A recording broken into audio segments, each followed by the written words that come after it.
بالله من الشيطان الرجيم. بسم الله الرحمن الرحيم. وما كان لنا أن نأتيكم بسلطان إلا بإذن الله وعلى الله فليتوكل المؤمنون.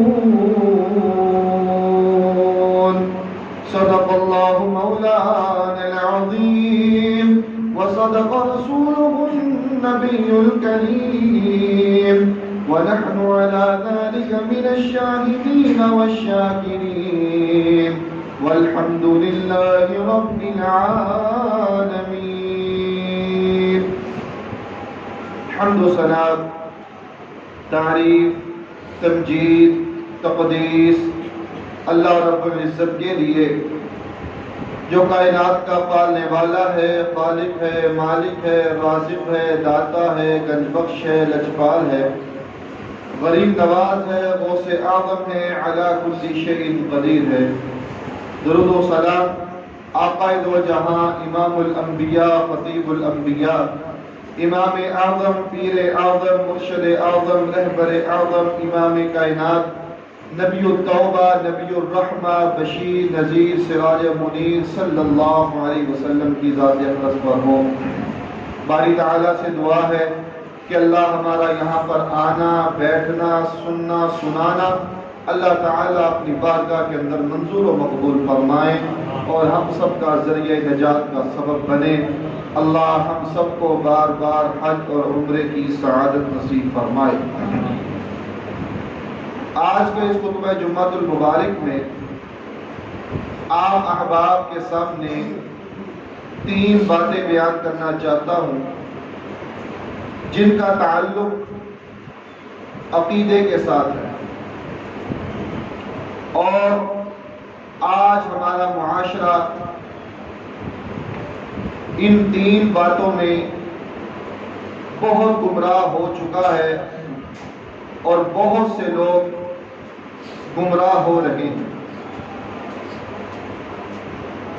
سب سے پہلی بات،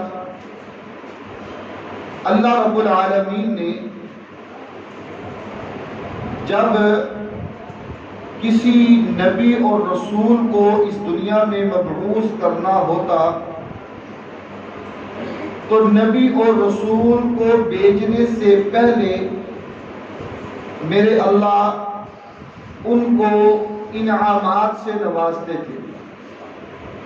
بس اوقات میرے اللہ انبیاء کرام علیہ السلام کو اس دنیا میں بھیجنے کے بعد نبوت عطا کرنے سے پہلے میرے اللہ ان کو انعامات عطا کرتے تھے، انعامات سے نوازتے تھے.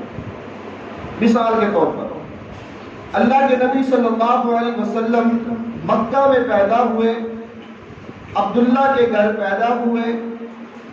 جب آپ پیدا ہوئے تو اس وقت آپ کے والد اس دنیا میں نہیں.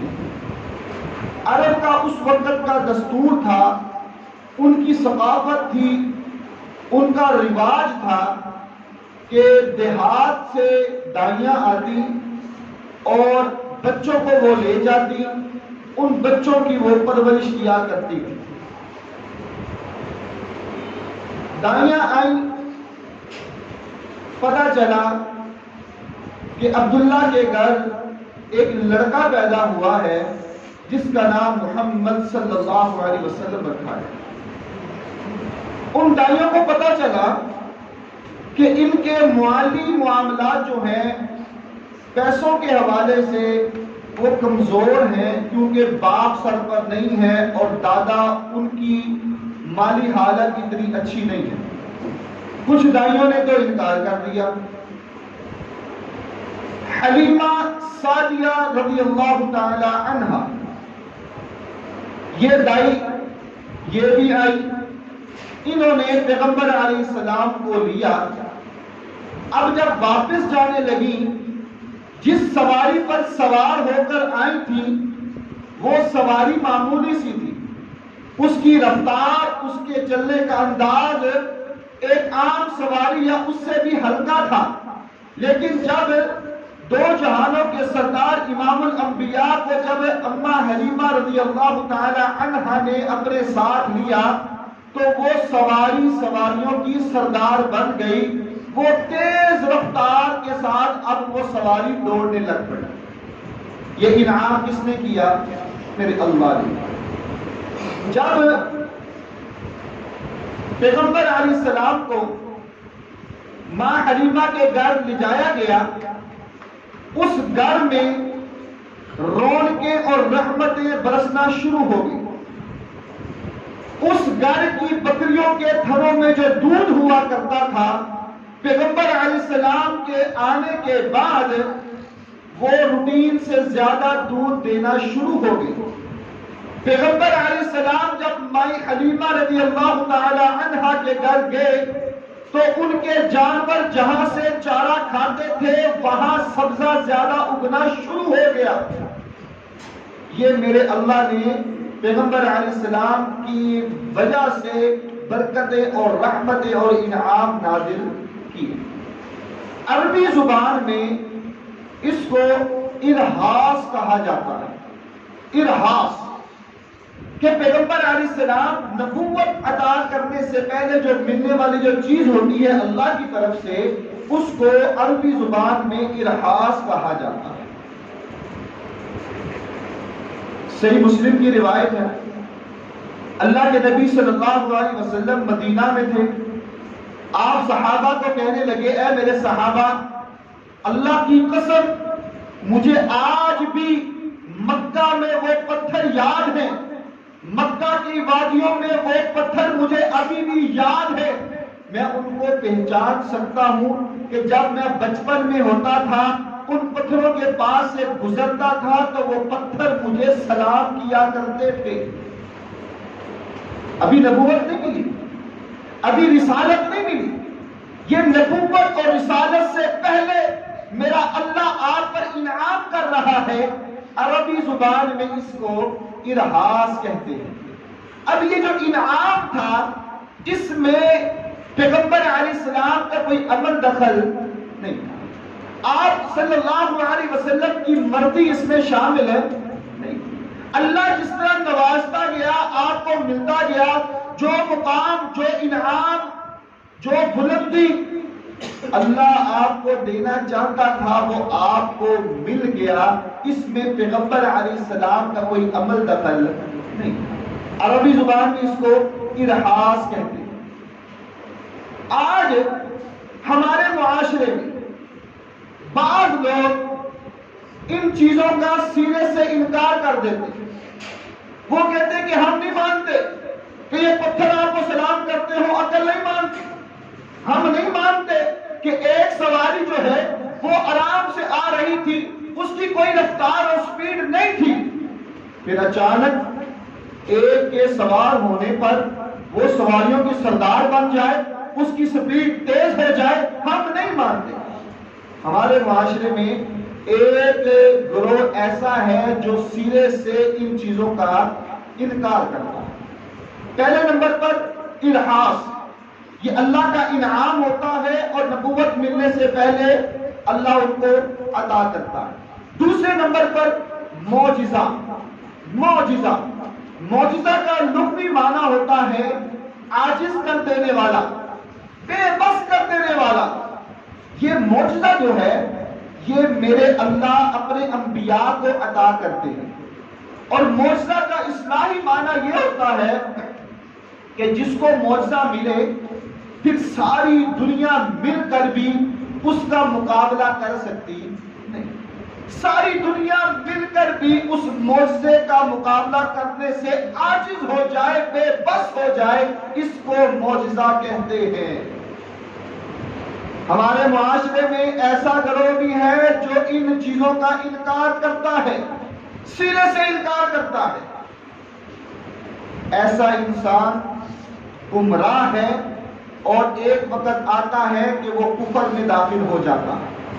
سرے سے انکار کرنا ان معجزات کا، ایسا انسان کفر میں چلا جاتا ہے. دوسرا گروہ ہمارے معاشرے میں وہ یہ ہے کہ وہ ان معجزات کو سن کر، ان انعامات کو سن کر تعویلات شروع کر دیتے ہیں، اپنی ذہن کے مطابق، اپنی سوچ کے مطابق، نہیں ایسے ہوگا تو ایسے ہوا ہوگا، اپنی طرف سے تعویلات شروع کر دیتے ہیں۔ ایسا گروہ، ایسے انسان بھی گمراہ ہیں اور ایسے لوگ کفر میں چلے جاتے ہیں۔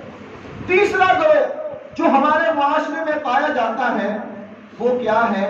ان معجزات کو سنا، ان انعامات کو سنا، ان باتوں کو سنا، اس کے بعد جو انبیاء کو میرے رب نے انعامات دیے، جو معجزات میرے رب نے ان لوگوں کو دیے، اب کیا ہوتا ہے؟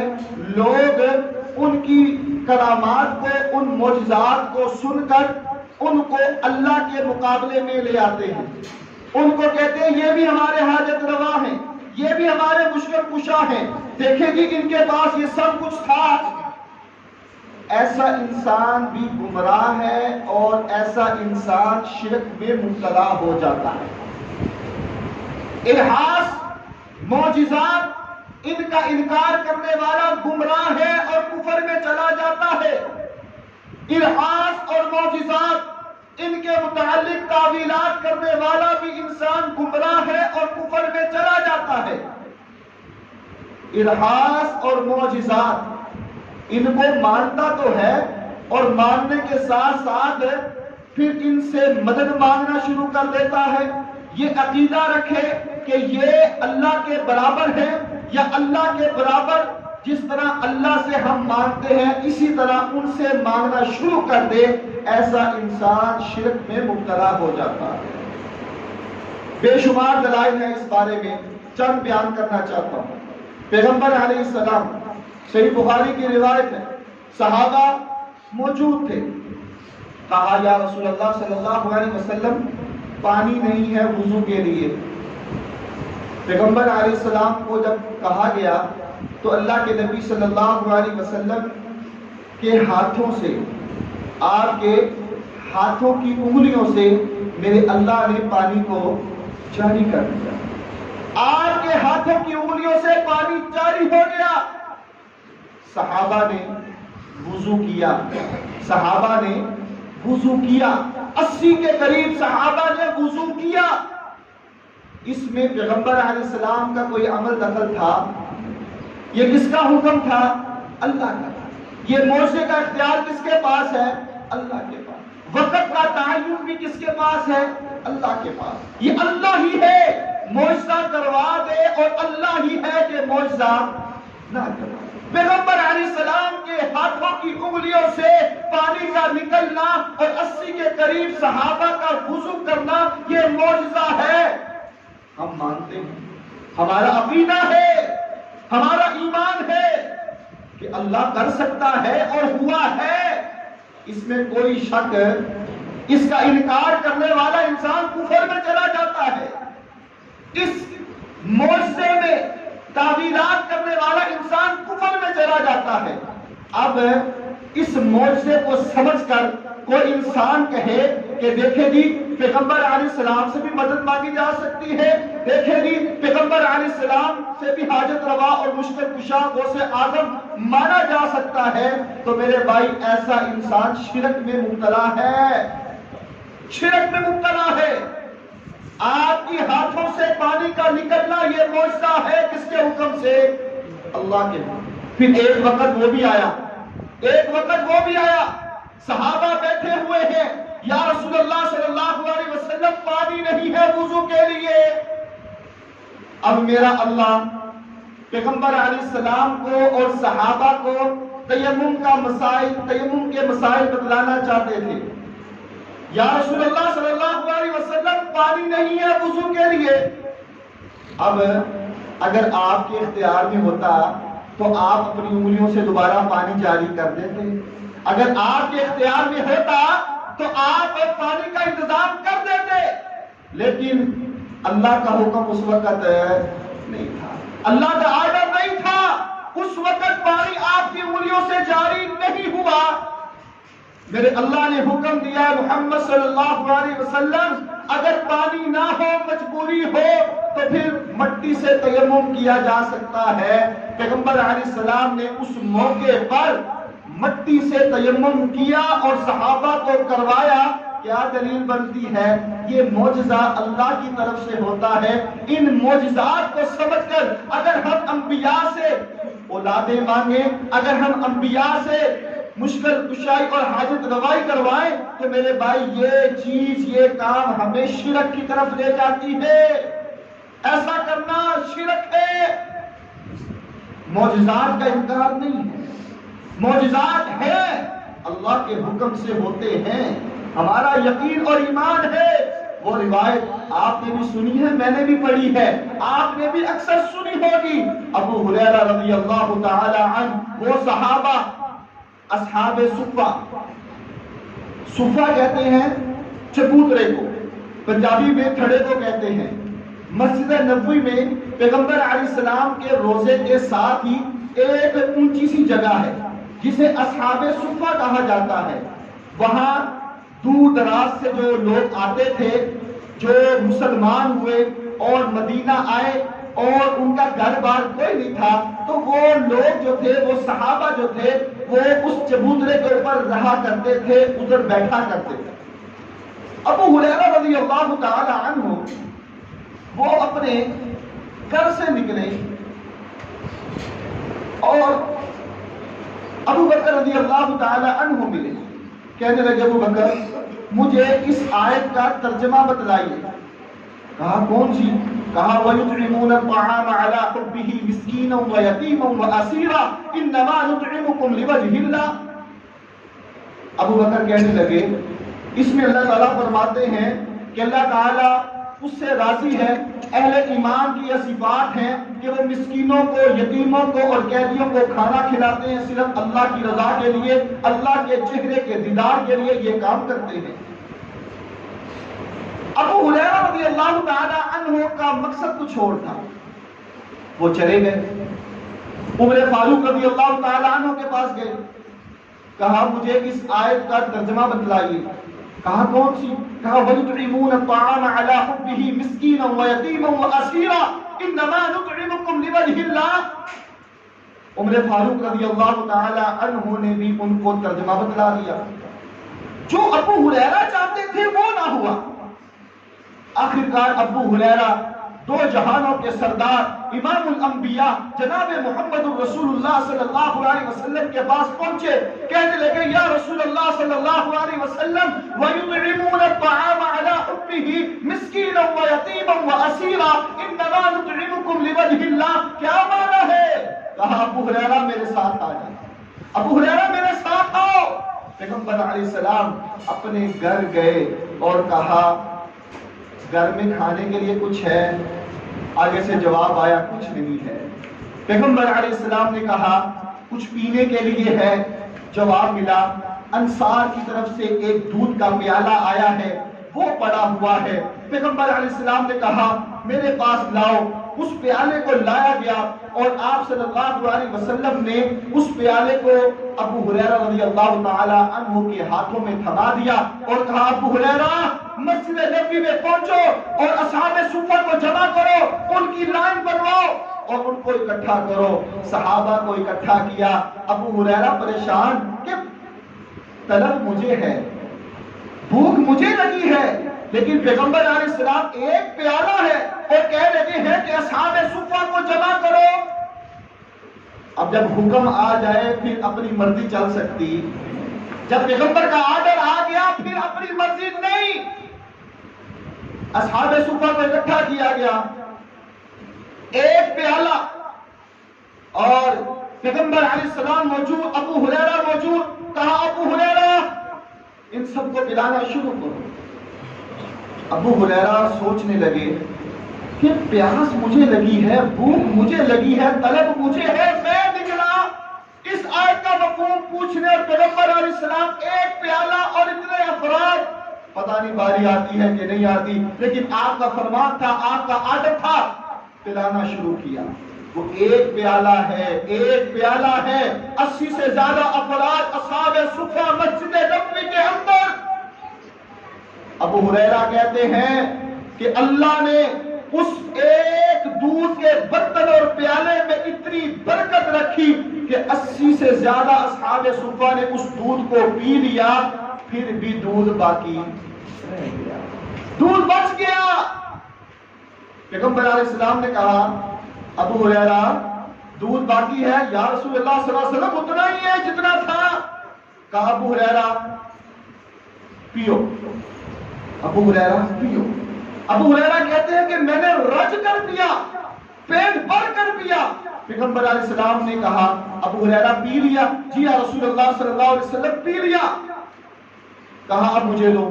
پیغمبر علیہ السلام نے پیا. حدیث کے الفاظ 3 مرتبہ آپ نے کہا ابو ہریرہ پیو پیو، آپ نے پیا، حتیٰ کہ اب دودھ پینے کی گنجائش باقی نہ رہی. اب دودھ پینے کی گنجائش باقی نہ رہی. اب عقل نہیں مانی. یہ معجزہ پیغمبر علیہ السلام کے ہاتھوں کا معجزہ، آپ کے وجود کا معجزہ کہ ایک پیالے سے اتنے صحابہ نے پی لیا. اب ہمارا ایمان ہے کہ ایسا تھا، کیونکہ یہ اللہ کے اختیار میں ہے، اللہ کے حکم سے ہوا. اب ان بات کو سمجھ کر، اس حدیث کو سمجھ کر اگر ہم کہیں کہ پیغمبر علیہ السلام حاجت روا تھے، مشکل کشا تھے، غوث اعظم تھے، اولادیں دینے والے تھے، رزق دینے والے تھے، بگڑیاں بنانے والے تھے، تو یہ شرک ہے. کیوں؟ کیونکہ اس میں پیغمبر علیہ السلام کا اپنا اختیار کوئی نہیں تھا. کیوں؟ کیسے؟ ایک وقت وہ بھی آیا، خندق کا موقع آیا، خندق کھودنے کا حکم ملا، صحابہ خندق کھود رہے ہیں. ایک وہ صحابی تھا، بھوک سے نڈھال تھا، کھانے کو کچھ نہیں تھا، پینے کو کچھ نہیں تھا. وہ صحابی خندق کھود رہا ہے اور پیٹ پر ایک پتھر باندھا ہوا ہے، اور اللہ کے نبی صلی اللہ علیہ وسلم کو دیکھا اور کہنے لگا یا رسول اللہ صلی اللہ علیہ وسلم اب بس ہو گئی ہے، اب ہمت نہیں ہے، اب طاقت نہیں ہے، اب بھوک کی وجہ سے جسم ساتھ نہیں دے رہا. یا رسول اللہ صلی اللہ علیہ وسلم یہ دیکھیے کہ میں نے ایک پتھر پیٹ پر باندھا ہوا ہے. 2 جہانوں کے سردار، امام الانبیاء، خطیب الانبیاء، امام اعظم، مرشد اعظم، پیر اعظم، رہبر اعظم جناب محمد رسول اللہ صلی اللہ علیہ وسلم نے کہا اے میرے صحابی یہ میری طرف دیکھ، تو نے ایک پتھر باندھا ہے، میں نے 2 پتھر باندھے ہیں. پیغمبر علیہ السلام نے اپنے بدن سے کپڑا ہٹایا اور کہا یہ دیکھو 2 پتھر بندھے ہوئے ہیں. اگر آپ کے ہاتھ میں رزق کا اختیار ہوتا، اگر آپ کے ہاتھ میں یہ سارے معاملات کا اختیار ہوتا تو پھر آپ 2 پتھر نہ باندھتے، آپ کے صحابہ اپنے پیٹ پر پتھر نہ باندھتے. کیا ملا؟ کیا ہمیں نتیجہ ملا؟ کیا حدیث سے ہمیں سبق ملا کہ یہ معجزہ اللہ کے حکم سے ہوتا ہے، اس میں انبیاء کی مرضی شامل نہیں ہوتی. وقت کا تعین بھی میرا رب کرتا ہے، وقت کا اختیار بھی میرے اللہ کے پاس ہے، انبیاء کے پاس بھی وقت کا اختیار نہیں ہے. اگر اختیار ہوتا تو آپ معجزے کے ساتھ اپنے صحابہ کو کھلاتے، اپنے صحابہ کو پلاتے، پتھر نہ باندھتے. لیکن اس وقت آپ کے اختیار میں کچھ نہیں تھا. لیکن آج کا مسلمان، کلمہ گو مسلمان، انبیاء کو رب کے مقابلے پر لا کر کھڑا کرے اور کہے کہ یہ بھی دیتے ہیں، یہ بھی پوری کرتے ہیں، یہ بھی رزق دیتے ہیں. میرے بھائیوں یہ عقیدہ گمراہ عقیدہ ہے، یہ عقیدہ شرکیہ عقیدہ ہے. معجزے کا انکار بھی کفر ہے، اور معجزے کو سمجھتے ہوئے، ان معجزات کو سمجھتے ہوئے، ان باتوں کو اللہ کے نبی صلی اللہ علیہ وسلم کو رب کے مقابلے میں لا کر بٹھانا، یہ بھی شرک ہے اور یہ بھی گمراہ کن عقیدہ ہے. عائشہ رضی اللہ تعالی عنہ نے کہا تھا نا، اللہ کی قسم 2 ماہ تک، 1 نہیں، 2 نہیں، 5 نہیں، 10 نہیں، 2 ماہ تک ہمارے گھر میں چولہا نہیں جلتا تھا. اگر پیغمبر کے اختیار میں ہوتا تو آپ اپنی بیویوں کے ساتھ زیادتی نہ کرتے. پیغمبر زیادتی کرنے والے ہیں ہی نہیں. اگر آپ کے اختیار میں ہوتا تو آپ پلاتے، کھلاتے. اما عائشہ رضی اللہ تعالی عنہا کہتی ہے کہ 2 ماہ تک گھر میں چولہا نہیں جلتا تھا۔ پوچھنے والے نے پوچھا پھر گزارا کیسے ہوتا تھا؟ وہ کہتی ہے کہ ہم پانی پی کر گزارا کر لیتے، یا کوئی کھجور کا تحفہ دے دیتا، یا کوئی دودھ کا تحفہ دے دیتا، ہم ان کو کھا اور پی کر گزارا کر لیتے۔ لیکن اللہ کی قسم محمد صلی اللہ علیہ وسلم کے گھر میں 2 ماہ تک چولہا نہیں جلا کرتا۔ پھر ایک اور وقت بھی آیا، وہ وقت بھی آیا، خندق کا میدان تھا، خندق کی لڑائی تھی۔ جابر کو پتا چلا رضی اللہ تعالی عنہ کہ میرے محبوب بھوکے ہیں، میرے محبوب کو بھوک لگی ہوئی ہے، پیٹ پر 2 پتھر باندھے ہوئے ہیں، صحابہ بھی بھوک سے نڈال ہے۔ اپنی استطاعت کے مطابق جذبہ کھانے کا پیدا ہوا، طاقت، سوچ، امید کہ میں اپنے پیغمبر کو کھلاتا ہوں، میں اپنے پیغمبر کو کھانا کھلاتا ہوں۔ اپنے گھر میں گئے، اپنی بیوی سے پوچھا کھانے کے لیے کچھ ہے؟ کہنے لگی ایک چھوٹا سا بکرا جو ہے وہ گھر میں موجود ہے، اس کے علاوہ اور کچھ کھانے کے لیے نہیں ہے۔ کہا ٹھیک ہے، میں اعلان نہیں کرتا، آہستہ سے پیغمبر علیہ السلام کو دعوت دیتا ہوں اور چند صحابہ کو دعوت دیتا ہوں تاکہ وہ کھانا کھا لیں۔ کہا ٹھیک ہے، بکرا ذبح کیا گیا چھوٹا سا، پیغمبر علیہ السلام کو دعوت دی گئی۔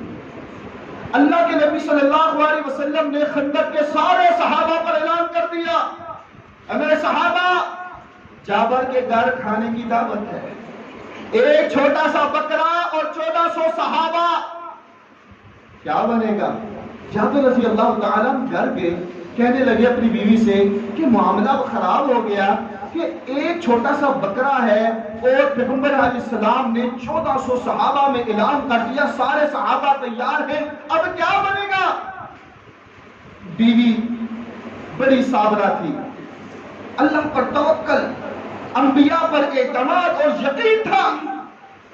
اپنے خاوند کو جابر کو کہنے لگی رضی اللہ تعالی عنہ، پیغمبر علیہ السلام کو تم نے بتلایا تھا نا؟ کہا میں نے بتلایا تھا۔ پھر انہوں نے اعلان کیا، کہا پھر گھبرانے کی ضرورت نہیں، وہ جانے اور رب جانے، وہ جانے اور اللہ جانے۔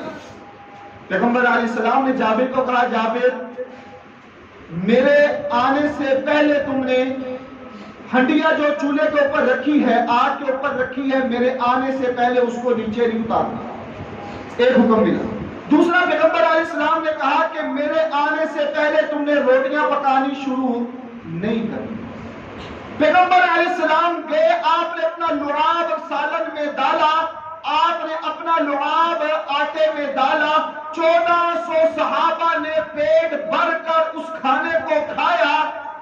یہ رب نے ان کو معجزہ عطا کیا۔ جب اللہ چاہے عطا کر دے، جب اللہ نہ چاہے تو انبیاء کا بھی اس میں کوئی عمل ہو سکتا۔ یہی عقیدہ ہے، یہی فکر، یہی پیغام دینا چاہ رہا ہوں کہ معجزے پر ایمان لانا یہ ضروری ہے، معجزے پر ایمان رکھنا یہ لازمی ہے۔ معجزے کا انکار کفر ہے، انسان کافر ہو جاتا ہے۔ اور معجزے کو سمجھتے ہوئے اگر ہم انبیاء کو اللہ کے مقابلے میں لے آئیں تو یہ ایک شرک عمل ہے، شرکیہ عمل ہے، لہذا ہمیں اس سے بچنا چاہیے۔ پہلے نمبر پر آج کے خطبے کے حوالے سے ارہاس بیان ہوا۔ ارہاس وہ ہوتا ہے کہ اللہ جس کو نبوت عطا کرنے والے ہوتے ہیں، نبوت عطا کرنے سے پہلے ان کو انعام دیتے ہیں، اس کی وضاحت بھی ہو گئی۔ دوسرے نمبر پر معجزات، یہ معجزات اللہ کی طرف سے ہوتے ہیں، اللہ کے حکم سے ہوتے ہیں، وقت کا تعین بھی رب کے اختیار میں ہوتا ہے۔ اگر آپ کے اختیار میں ہوتا تو اس کی مثالیں بھی میں نے بیان کر دی ہیں۔ ان پر ایمان لانا یہ لازمی اور ضروری ہے، اور ان کا انکار کرنا یہ کفر ہے، اور معجزات کو مانتے ہوئے رب کے برابر لانا یہ شرکیہ عمل ہے۔ ایسے انسان کی نجات نہیں ہوگی اگر وہ توبہ کے بغیر مر جائے۔ تیسرا پیغام آج کے خطبے کے حوالے سے وہ کیا ہے؟ کرامات۔ کرامات کرامات کیا ہوتا ہے؟ کرامات ہوتا ہے کہ اللہ لوگوں میں سے جس کو چاہے پسند کر لے اور ایسی چیز عطا دیں، ایسی چیز عطا کر دیں کہ دنیا میں کسی اور کو وہ نہ ملی ہو، باقی لوگ بے بس ہو۔ کرامات ہمارا یقین اور ایمان ہے، اولیاء پر کرامات ہوتی ہیں، اللہ کے نیک بندوں کو کرامات ملتی ہے، یقین ہے ہمارا۔ صحیح بخاری کی روایت ہے، ابو بکر صدیق رضی اللہ تعالی عنہ، ان کا واقعہ ہے، اللہ کے نبی صلی اللہ علیہ وسلم نے عشاء کی نماز پڑھائی، عشاء کی نماز پڑھائی، نماز پڑھانے کے بعد آپ نے اپنے صحابہ کو اعلان کیا، اے میرے صحابہ، اصحاب صفہ، وہ بیچارے اپنے علاقوں کو چھوڑ کر، ملکوں کو چھوڑ کر آئے ہوئے ہیں، اگر تمہارے گھر میں ایک بندے کا، دو بندوں کا کھانا ہے تو اپنے ساتھ ایک اور ساتھی کو لے جاؤ، اگر تھوڑا زیادہ کھانا ہے تو اپنے ساتھ ان ساتھیوں کو بھی لے جاؤ تاکہ وہ بھی کھانا کھا لو، تم بھی کھانا کھا لو۔ صحابہ اصحاب صفہ میں سے لوگوں کو لے کر ابو بکر رضی اللہ تعالی عنہ نے ایک صحابی کی ذمہ داری لی، بخاری کی روایت، آپ ان کو لے کر اپنے گھر چلے گئے، اپنے بیٹے کو کہا یہ آج ہمارے مہمان ہیں، تم نے اس کو کھانا کھلانا ہے۔ اتنے میں ابو بکر رضی اللہ تعالیٰ اللہ کے نبی صلی اللہ علیہ وسلم کے گھر چلے گئے، وہاں کچھ معاملات تھے، اتنے میں وہ جو مہمان ابو بکر رضی اللہ تعالیٰ عنہ کے گھر آئے ہوئے تھے، انہوں نے کھانا نہیں کھایا، کہا جب ابو بکر آئیں گے تب ہم کھانا کھائیں گے۔ ابو بکر رضی اللہ تعالیٰ عنہ کو دیر ہو گئی، چنانچہ جب ابو بکر رضی اللہ تعالیٰ عنہ گھر آئے تو دیکھا مہمان ویسے بیٹھا ہوا ہے، اور بیٹے سے غصے سے کہنے لگے کہ تم نے ابھی تک کھانا نہیں کھلایا، میں کہہ کر گیا تھا کھانا کھلانا ہے۔ کہا ابا جان میں نے کہا تھا کہ کھانا کھا لیں، لیکن انہوں نے کہا کہ میں ابو بکر کے بغیر کھانا نہیں کھاؤں گا، جب تک وہ نہیں آتے تب تک میں ان کا انتظار کرتا ہوں۔ ابو بکر رضی اللہ تعالی عنہ کو غصہ آیا، کہا اللہ کی قسم میں نے کھانا نہیں کھانا۔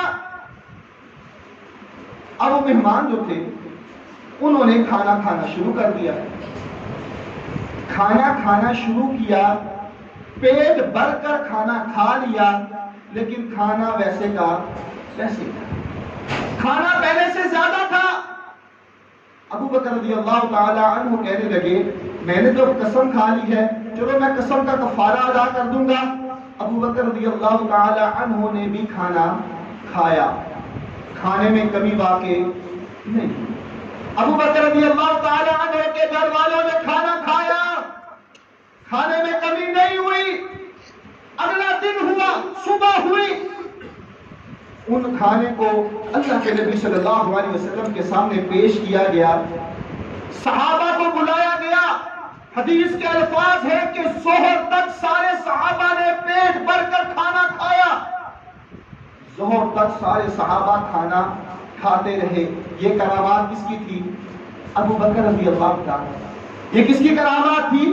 ابو بکر رضی اللہ تعالیٰ عنہ کی۔ اب اس کرامت کو دے کر ہم ان کو حاجت روا اور مشکل کشا اور غوث اعظم مان لیں، شریعت ہمیں اس چیز کی اجازت نہیں دے۔ جس کو رب عطا کرے ہمارا ایمان ہے۔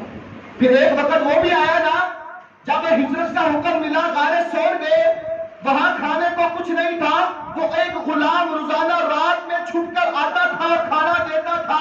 اگر آپ کے اختیار میں ہوتا تو پھر کھانا بگوانے کی ضرورت نہ پڑتی، وہ غلام رات کے پہر چھپ کر آتا اور کھانے اور پینے کے لیے سامان دیتا۔ اس سے یہ بات معلوم ہوتی ہے کرامات بھی برحق ہے، معجزات بھی برحق ہے، لیکن یہ اختیار صرف میرے رب کے پاس ہے کہ کس کو دے اور کس کو نہ دے۔ ان معجزات کو سنتے ہوئے، ان کرامات کو سنتے ہوئے جو حقیقت پر مبنی ہے، کرامات وہ ہے جو حقیقت پر مبنی ہے، ہم انکار نہیں کرتے۔ اللہ دے سکتا ہے، اللہ نواز سکتا ہے، ان کرامات کا انکار نہیں ہے، لیکن ان کرامات کو سنتے ہوئے اگر ہم کہیں کہ اب ہم ان سے اولادیں مانگنے لگ جائیں، اب ہم ان سے اپنی مشکل کشائی کروانے لگ جائیں، اگر ہم ان سے اب ہم اولاد مانگیں یا رزق مانگیں یا رب کے مقابلے پر لا کر ان کو کھڑا کر دیں، تو شریعت ہمیں ان چیزوں کی اجازت نہیں دیتی۔ عقیدے کو اپنا لیجئے، عقیدے کو مضبوط کیجئے کہ معجزات بھی برحق ہیں، اولیاء کی بھی برحق ہے، لیکن یہ اختیار صرف رب کے پاس ہے، اور جو ہو گئی ان کے دور میں ہو گئی، وہیں تک بس ہے۔ اس کے بعد ہم سن سکتے ہیں اور اپنے ایمان کو تازہ تو کر سکتے ہیں، لیکن ان سے مدد مانگ سکتے نہیں، مانگ سکتے ان سے ہم کچھ بھی معاملات اگر ہمیں مانگنے ہوں، جس طرح ہم رب سے دعائیں کرتے ہیں، ان سے ہم کروا سکتے نہیں کروا سکتے۔